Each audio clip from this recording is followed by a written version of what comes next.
Happy Thursday, everybody.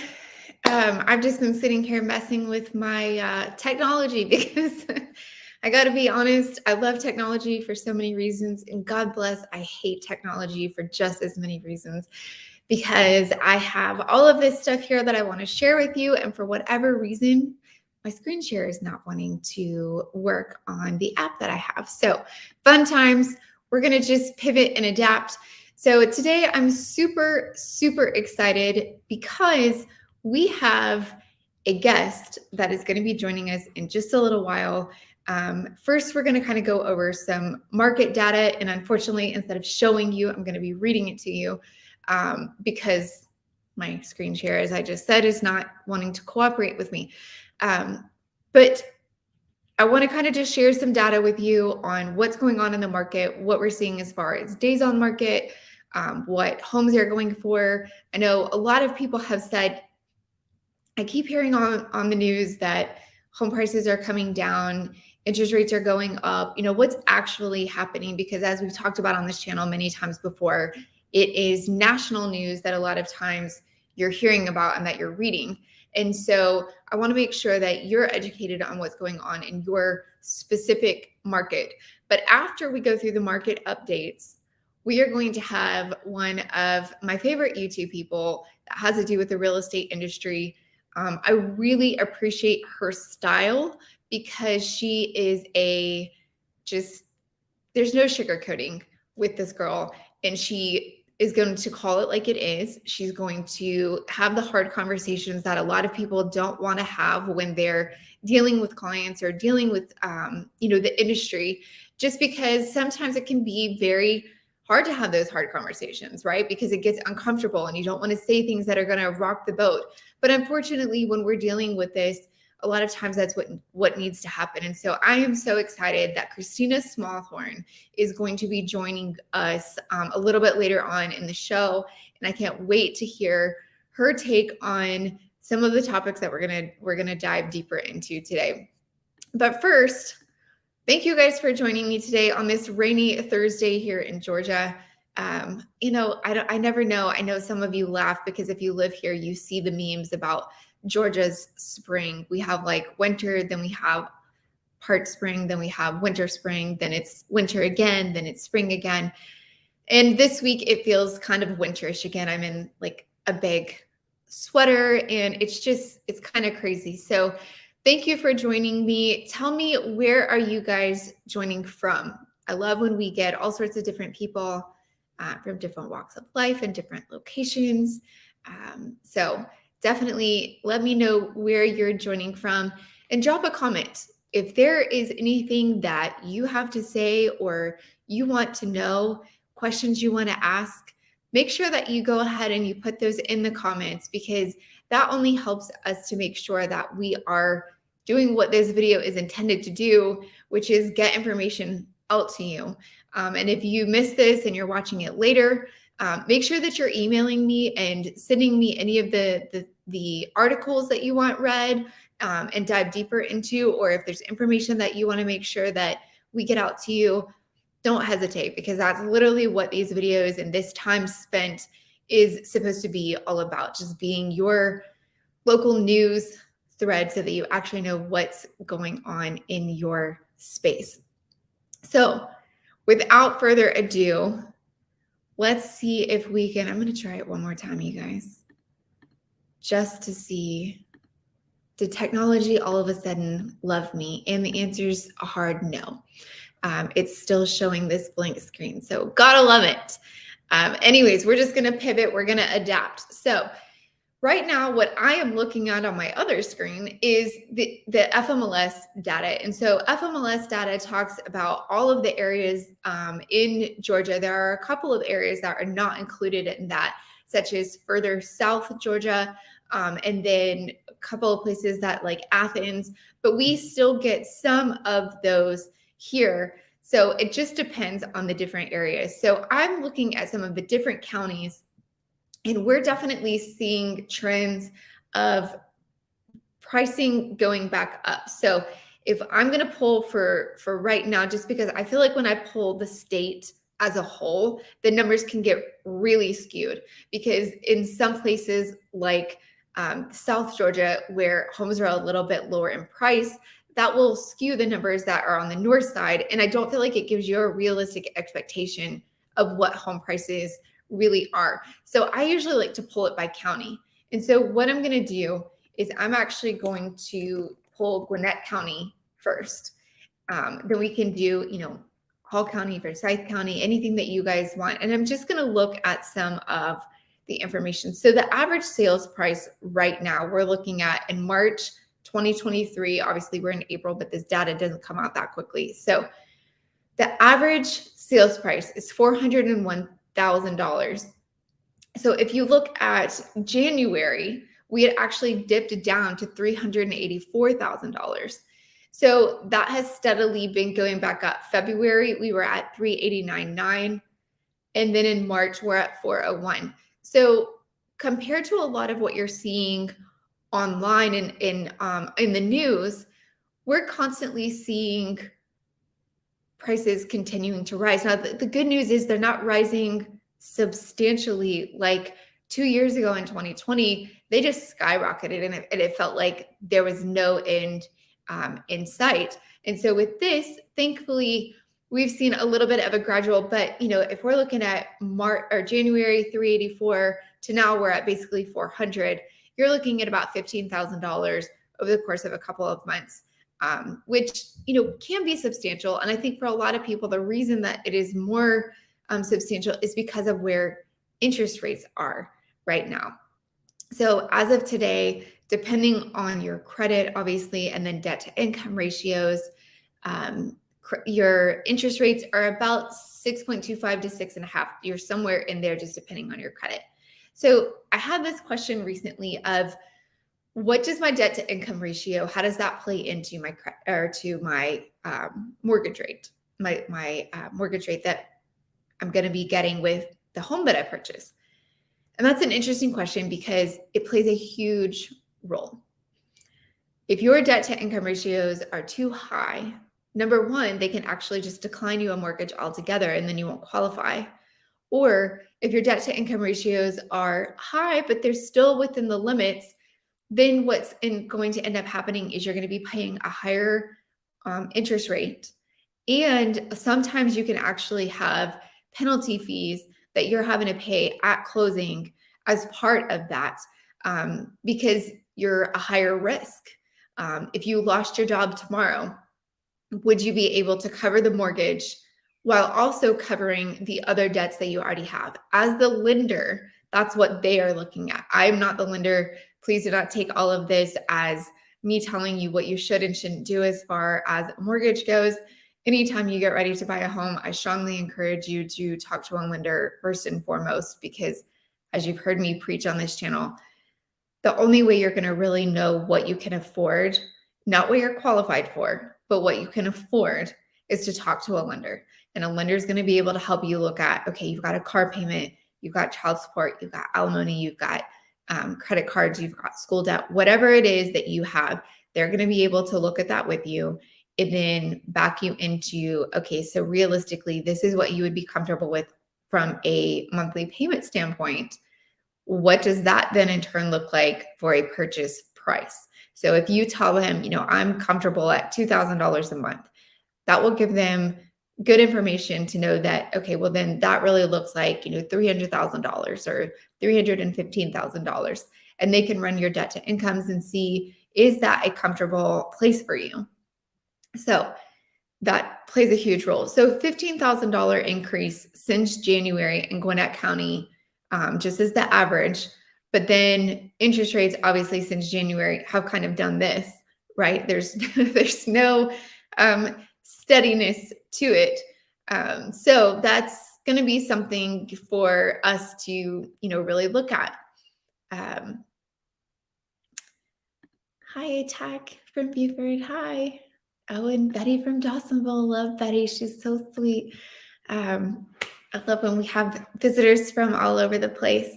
So looking at the sales price, that's your average sales price. So let's go and we're going to look at the new listings. And I really hate that people cannot see this.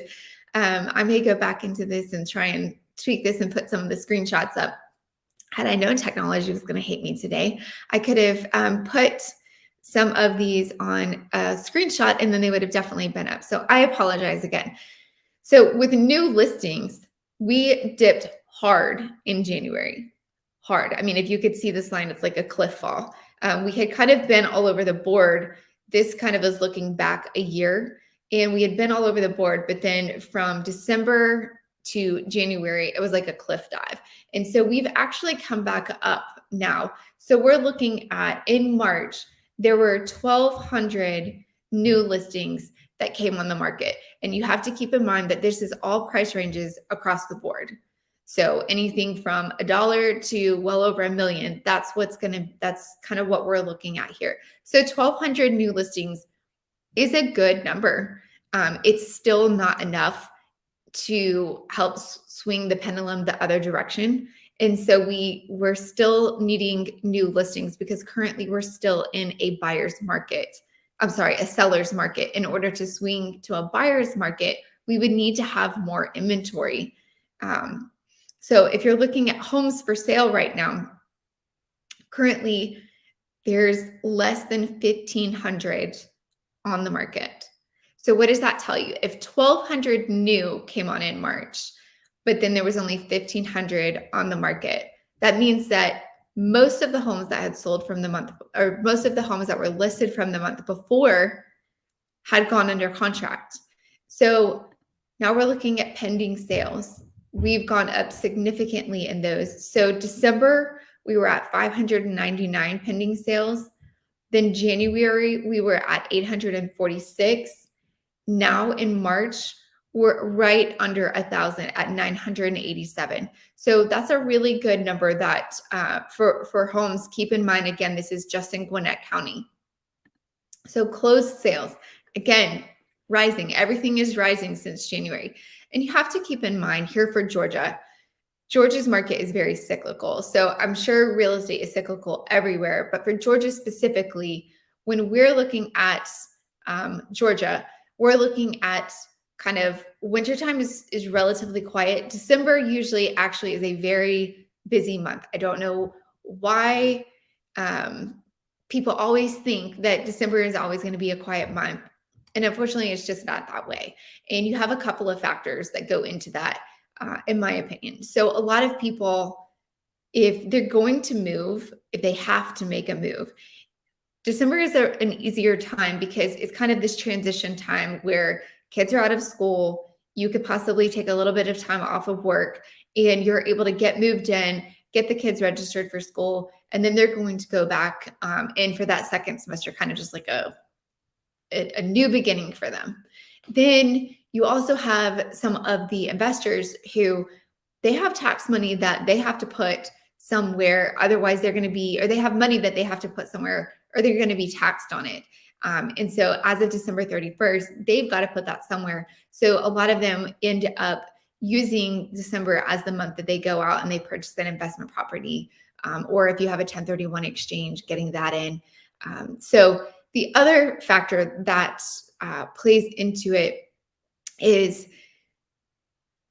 it's kind of like that new beginning going into the year, because after the first of the year, it really dies off. January is historically a very quiet year. February is normally a really quiet month. I'm sorry, January and February are both quiet months, not years. And so we see that year after year. March, things start to kind of pick up. And then April, May, we're definitely seeing a ramp. And then June, July is kind of Georgia's free for all. That's when things are going to be rocking and rolling and we're on and popping. And then August, it's like a ghost town. People are trying to get back to, work. They're trying to get kids into school. They're trying to just get back into the swing of things, get back into their daily habits. And I don't know about y'all, but I have a hard time in August when the kids have been out of school like all summer. And then now it's everybody getting up, getting out the door. It's just, it takes you a little bit of time to get back in your groove. So that being said, August is always a really quiet month. September is kind of iffy. October, November, December are usually pretty normal months. And so if you look at this, January was really quiet. We only had 555 closed sales for Gwinnett County. And then now, just 2 months later, we've doubled that. And we're over 1,000 sales just in Gwinnett County for the month of March. Now, this is a big one that people talk about. What are the average days on market? So your average days on market right now have gone down. So everything else is going up, and then your days on market is going down. So what does that tell you? It tells you that real estate is not stopping. When your home prices have gone up, your home sales have gone up, your home closings have gone up, and your days on market have gone down, real estate is still hustling. So if we look at here in January, we had gone back to a stable. People thought, oh gosh, this is so bad. No, this was a steady number of 33 days on market. That is kind of like a plateau, normal, even market. No buyer's market, no seller's market, just a plateau. But then in February, we actually went down from 33 days to 32 days. Not a huge significant jump. But then in March, we had a drastic fall. We lost 10 days on market, and now we're looking at only 22 days on the market. And in a lot of places, this is far less. So I actually listed 2 properties last week, completely different areas. One was in Swanee, one was in Houston. So different areas, different types of homes, different price points, and both of them had steady traffic all weekend. We held open houses on Sunday, and both of them at the end of the weekend had multiple offers. Now, they were not significantly overvalued. They were not tens of thousands of offers. One of them had 2 offers, and one of them had 5 offers. But both offers from all of the people that submitted were all really great offers, and all of them were over asking. Now, the one that had 2 offers, we ended up just going over ask by a couple thousand, where the other one ended up going a little bit more. But again, you have to take into consideration location and price point. So those are things that you have to look at. But they both went under contract within 3 days. And they technically probably would have gone under contract the same day that they were listed had I allowed that to happen. I was instructed by my seller to make sure that we gave ample time over the weekend because they wanted to allow people time to get through. Obviously, we present the offers as they come in, and my clients wanted to wait it through the weekend, and they both ended up with great buyers for their properties. So this is saying 22 days on the market. It really is going to depend on where you are, what price point you're at, and are you overpricing the property? Both of these sellers, I sat down with each of them. We talked about the pricing. They were very realistic with where the home value was. And so we looked at the properties that had sold recently, and we said, we're going to just go right in line with what those properties have sold for. We're not going to try and overshoot the runway. And so when we listed the properties, they listened and saw what the value was. We listed for that. And that's how we ended up getting so much attention, and then ended up going over the asking price. So that was super exciting. I'm really happy for those sellers. One of them, I'm kind of sad. They're going to be moving to Florida, so I'm probably not going to see them a ton anymore, but this is what they've always wanted to do. So I am super, super excited for their journey. So let's keep looking at the market though. This is one that I find very interesting, showings to pendings. So how many showings is it taking to really get the home under contract? And so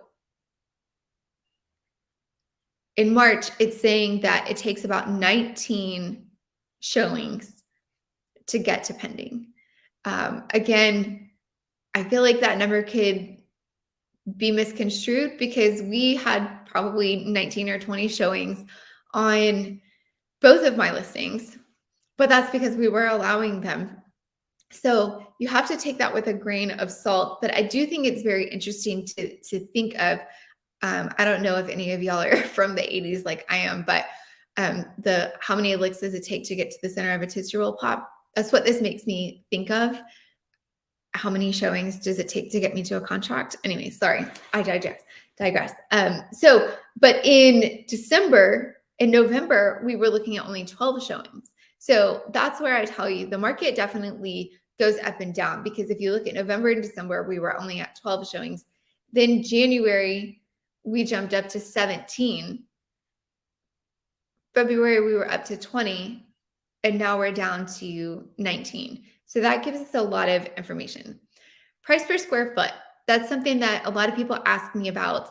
And the thing of the matter is, price per square foot here in Georgia is all over the place, because if you look at something that is in South Georgia or further north Georgia compared to right here in the suburbs, it's not comparing apples to apples.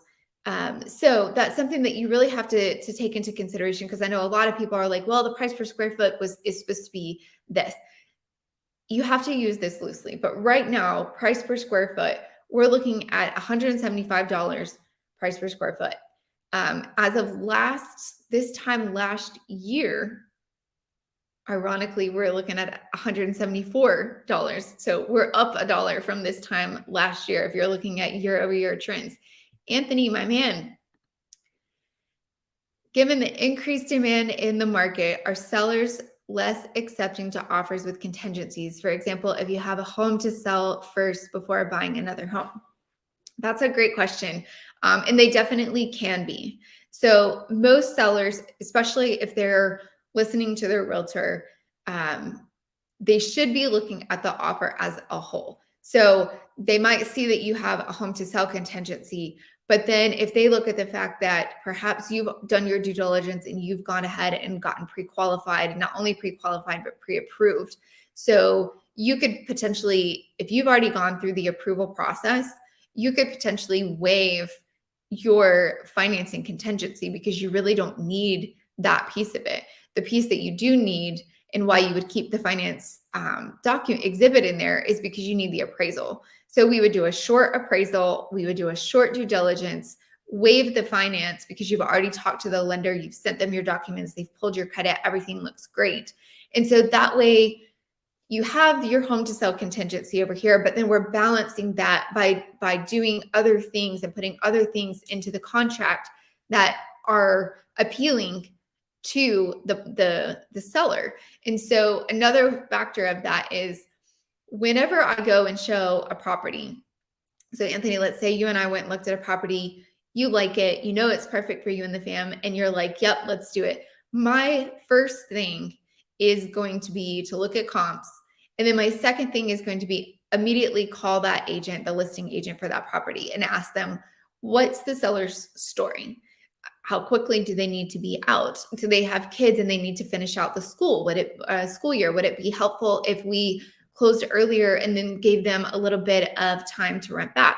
What's going to be beneficial to the seller? Because if we have it in our power to do those things, along with the financial, waiving and then short due diligence, if we can kind of sweeten the pot, so to speak, by doing things that help the seller, maybe the buyer that's next to us that doesn't have the seller's contingency or the sale of their home contingency, maybe they need to move in 2 weeks because their lease is about to be up, and this seller can't accommodate that. Well, so this isn't a good fit for them, and maybe we might end up winning out that bid because we were able to sweeten the pot in other ways. I hope that makes sense.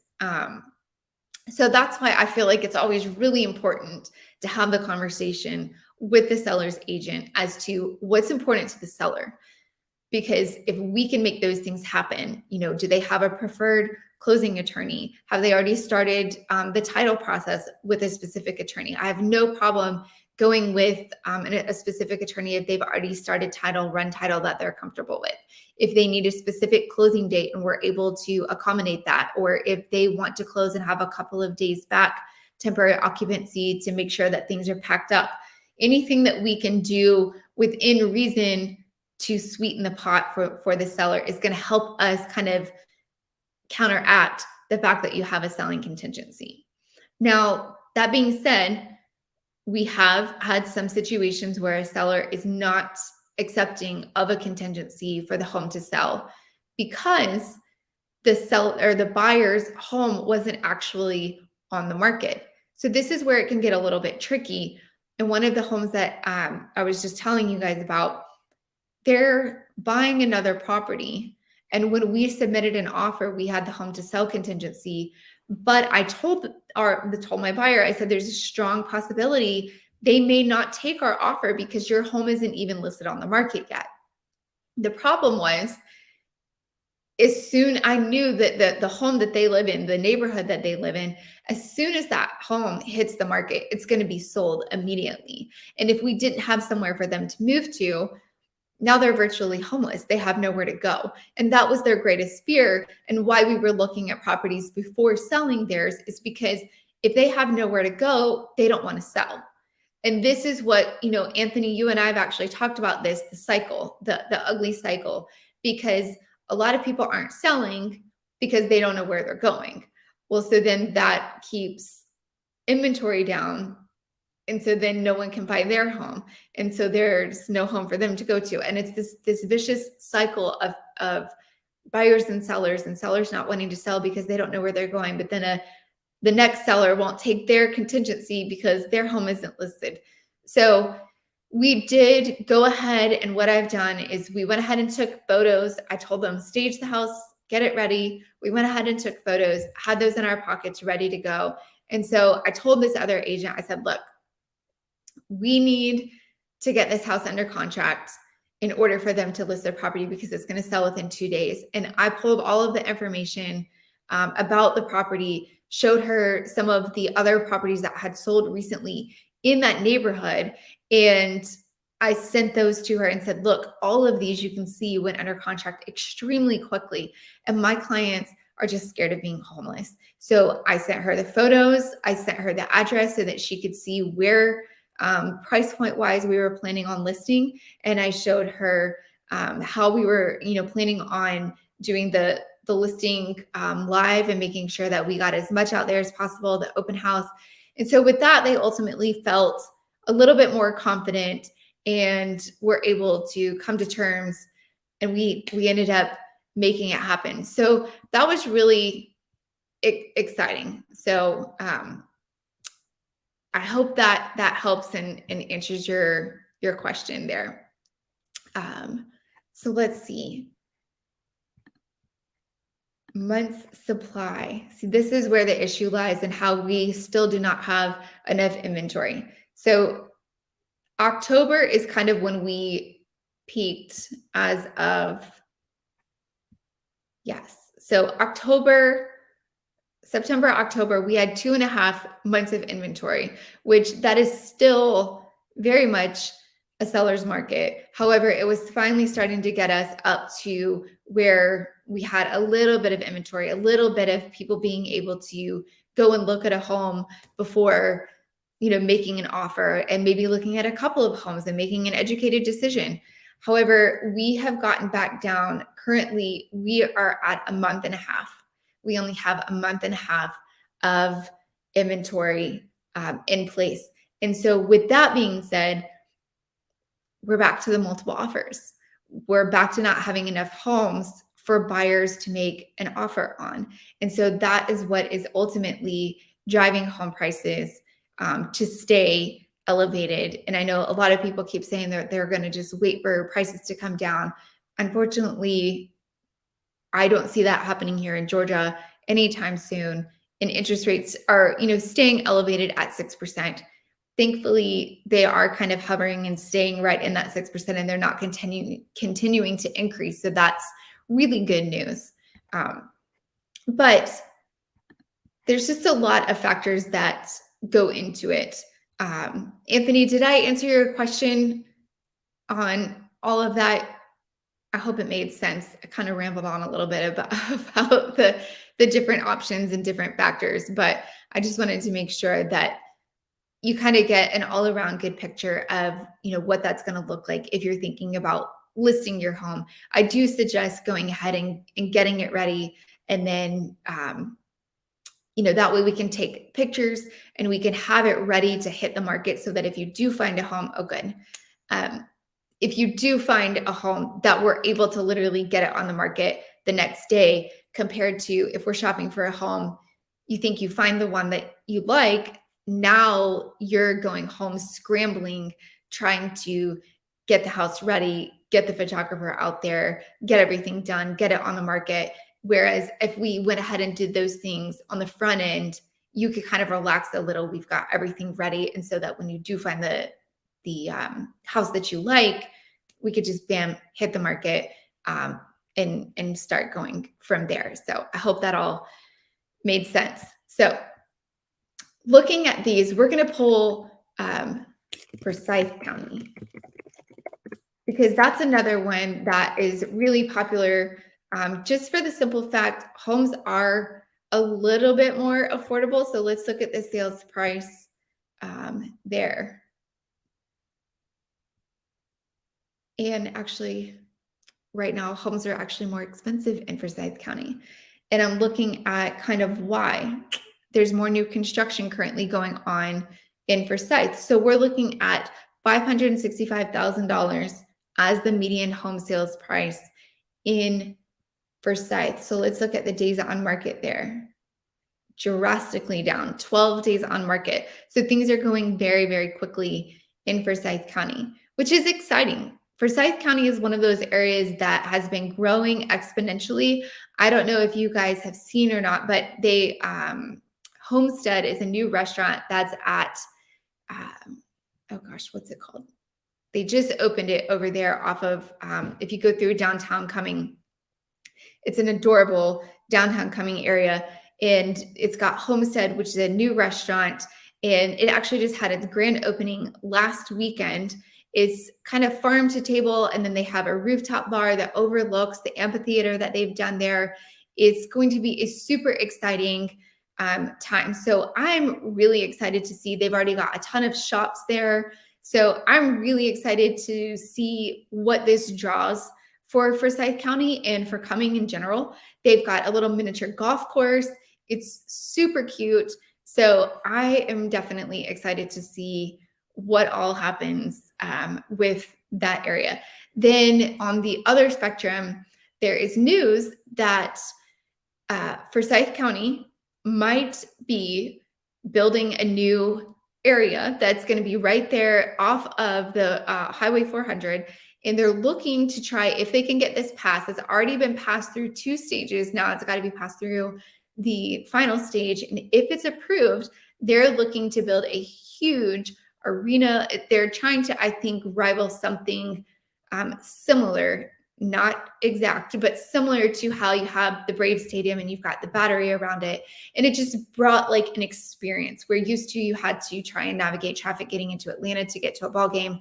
Now, when you go over to the Brave Stadium, it's an experience. It's an evening. You really enjoy like getting to go to the Battery, eat, hang out, maybe take in one of the games, or maybe you just stay at the Battery and watch the games on the big screen because it's an amazing experience.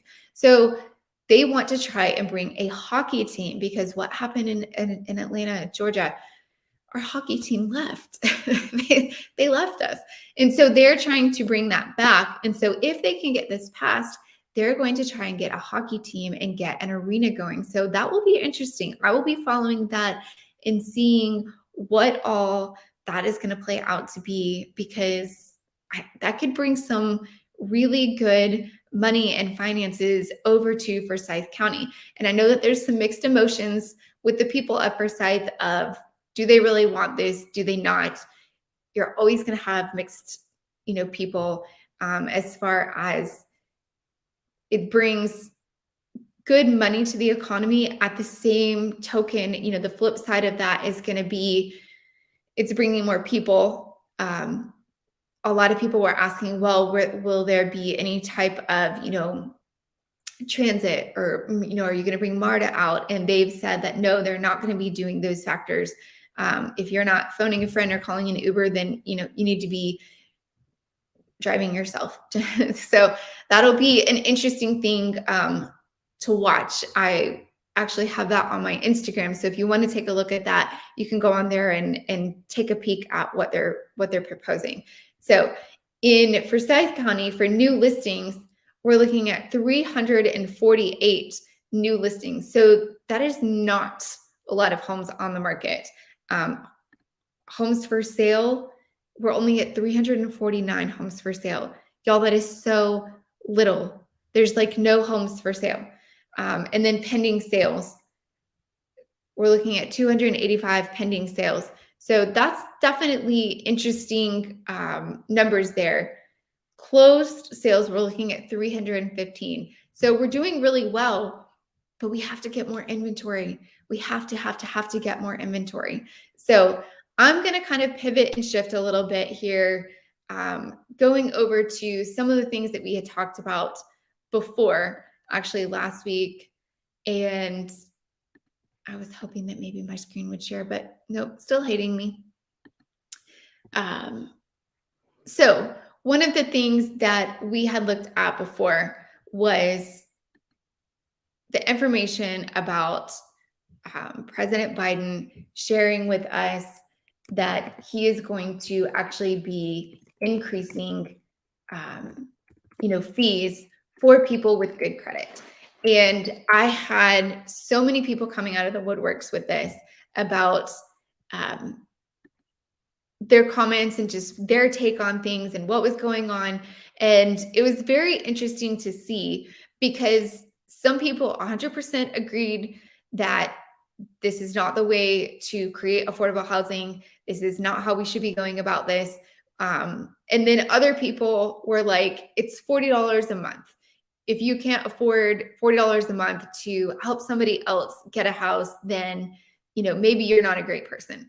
I posted something on Instagram about this, and I didn't really say what opinion I had. I just said I thought it was interesting, and I was going to show you guys the screenshot, but I had so many comments on that post, probably more comments than I've had on any of my reels on Instagram.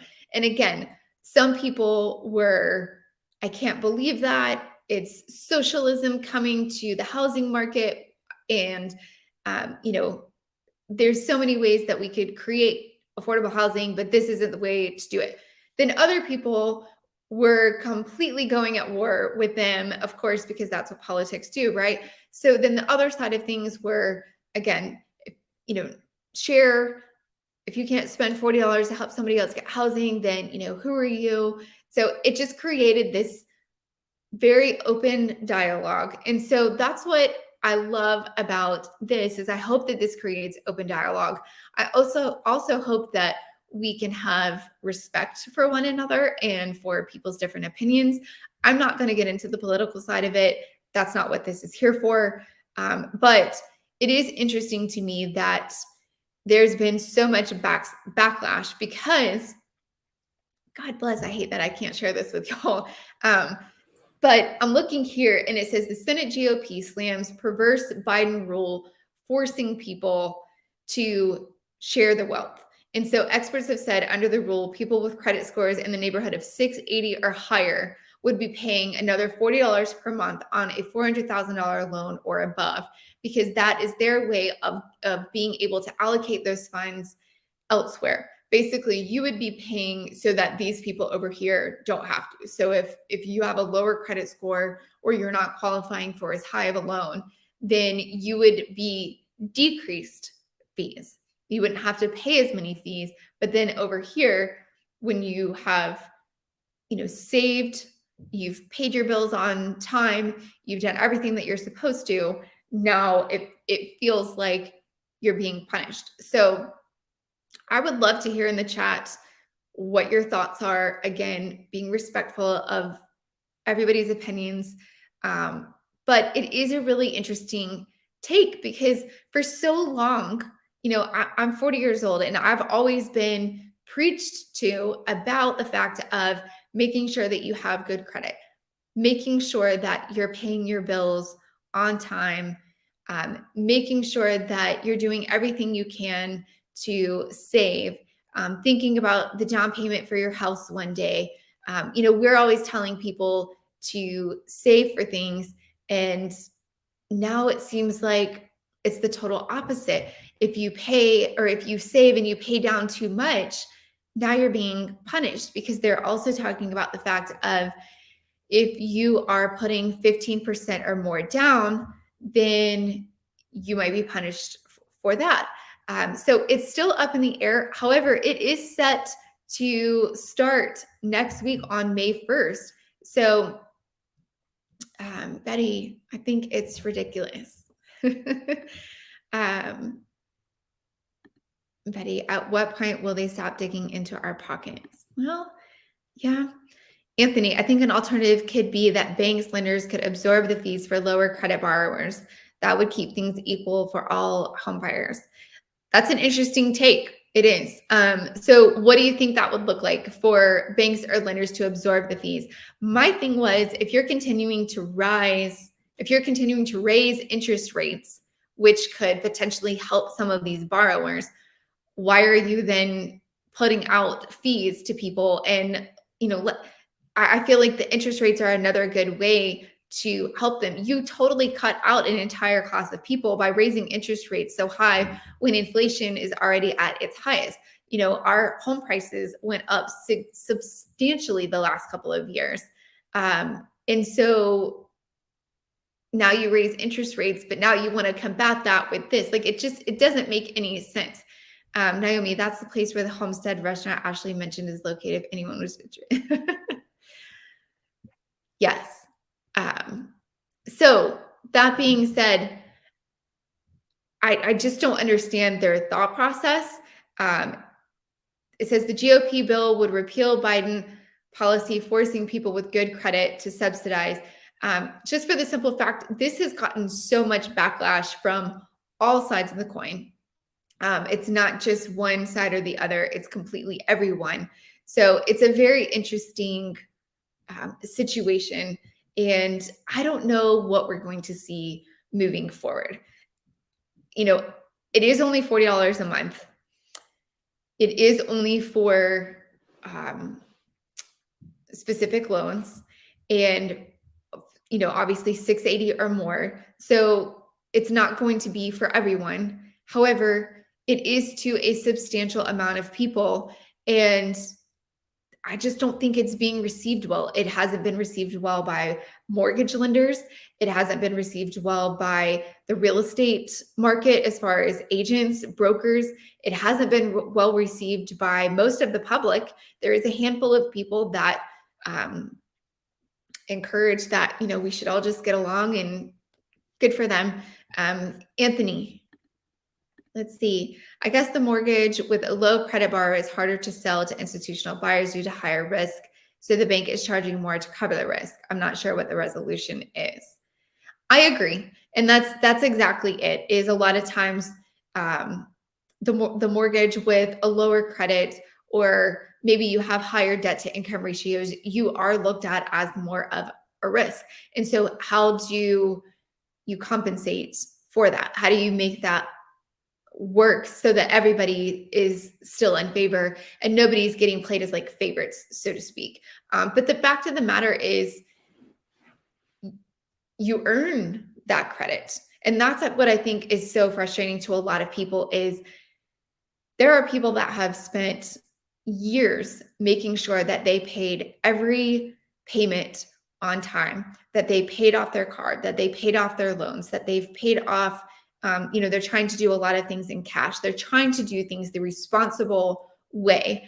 And so they've earned the right to have that 680 or higher. Some people are coming in, 740, 780. These are people that have worked their butts off to get their credit where it is, so that they're able to get better rates and get, lower costs and lower fees. And so now the fact that they've worked for this all this time, and now you're basically coming in and saying, well, that's great, but we feel bad for this guy. So thanks for doing all that. You have this fee. That's what really rubs people the wrong way. It's not the giving the $40 to help somebody else. It's not about not having affordability for other people. We all know that there's an affordability factor, an issue, and we need to figure out a way to combat that issue. But I don't think by taking money from other people in this situation is the right way to do it. There's got to be a different answer. There's got to be a different way to encourage people with this. And I just don't know that this is where, we're going to be seeing that. So unfortunately, I just got a message from Kristina. Her seems like technology is totally screwing us up all over the place. So hers is not able to log on. So I don't know if it's the app or internet's just not loving me because of the rain, but regardless, we will be back next week. Kristina said she's going to jump on with us. We're going to make sure that we dive in. So I appreciate everybody jumping on today. If you have any thoughts, comments, I love to hear them. Again, I love the articles that you guys send over for us to dive into. Just know that if you have the question, so does somebody else. So I hope that you guys enjoyed this. I hope it was helpful because that's the only goal for this. And I'll look forward to seeing you next Thursday.